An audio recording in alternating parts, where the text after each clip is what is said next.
Hey everybody, it's John Grauman here with the Grauman Rosenfeld Group at the agency, back with yet another market update as we head into the very beginning of Q4. So the good news is we now have the first rate cut behind us. The not so great news is hasn't made much of an impact. You may have heard me talk about this before. The first rate cut wasn't meant to have a meaningful impact on people's pocketbooks. It was largely symbolic and hopefully signifying that, hey, the worst is now behind us. Hopefully we're on our way out of this. However, the markets had already essentially baked that in. They'd already adjusted for that pricing. So we haven't seen much of a difference in mortgage interest rates, which once again are not directly affected by the Fed. When the Fed lowers interest rates, what they're lowering is the federal funds rate. That is the overnight rate at which they can borrow money from one another. Mortgage rates, again, are going to be dictated by much larger economic policies like inflation and the demand for treasury bonds. So mortgage rates right now are roughly in the low sixes on average, which is pretty good, certainly headed in the right direction from the sevens that we've seen before. However, not enough quite to get people off the sidelines yet. Right now, I think the biggest factor that's keeping people on the sidelines is the election. We're at the doorstep of the election, and that creates a lot of uncertainty. And no one likes to make big life decisions in the face of uncertainty.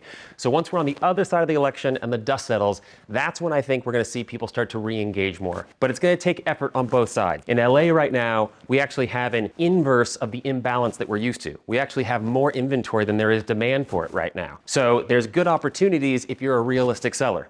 Buyers, well, reward favors the bold. If you're willing to weigh in now while some people are still trepidatious on the sidelines, I think there's going to be some great deals between now and the end of the year because there's a lull in the market right now. It's arguably the bottom of the J curve, which means it's about to take off. I just got back from a conference in Las Vegas and everyone I spoke to said the same thing. End of Q1, early Q2 of next year looks like the market's going to take off like a rocket ship. So now is the time, if you're a buyer, to try to seize and take advantage of that before all that competition comes in. It'll be very interesting to see where this all goes on the other side of the election. I'll meet you there and we'll talk about it further.